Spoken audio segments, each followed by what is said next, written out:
Zdarec, zdraví vás Kiwi a dneska sme pri ďalšom dieli pasti pre blbcov. No nejako pre vás, tí, ktorí tu budú stavať, ale pre tých debilov, ktorí tam do tej pasti vlezia a už tady nevindú. Takže dneska to bude také krátke video, ukážeme si nejaké takéto dvere. Proste vy prídete, náhodou viete, niečo tam bude, proste v nejakom dome to budete mať dobre zamaskované, že tam bude vidieť len takto dvere, no proste nič, že tuto budú takto do vrchu bloky a bude tam vidieť iba takto dvere, proste vojde tam a tam to bude všetko zamaskované, vojde, ocitne sa tu a nebude môcť výjsť stade von, pretože čo sa stane?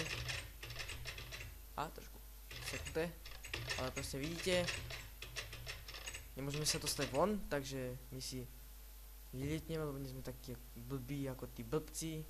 No a ja som si pre vás pripravil niečo takéto, takú malú plochu. Proste najlepšie to mať zo skaly, pretože tá nášlapná doska tam dobre splýva. No a môžeme sa pustiť do toho. Sem si naháďate takto dvere. Sem už nie. Takže takto sú tam 4. Raz, dva, tri, 4. Raz, dva, tri, 4, opäť. A raz, dva, tri, 4. Záleží to podľa toho, koľko máte tých železných dverí. Dá sa spraviť aj tak, že spravíte to len nie. Spravíte to tak. Tak. Tak. A tak. A jedna násadná doska.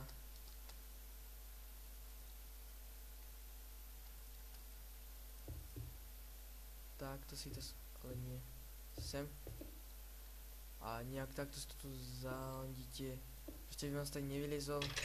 A vidíte, ste tu uväznení, nemôžete sa nikam pohnúť. Takže nejak takto sa to dá spraviť ešte tiež. Musíte sa zariadiť podľa toho, koľko máte tých železných dverí. Samozrejme, aerónové železné dvere tam musia byť, iné nie. No a my si tam teda... toto nestiem.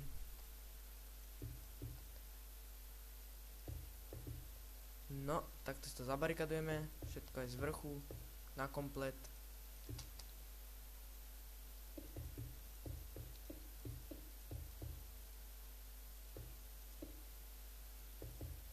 A máme tu aj nejaké prasiatka.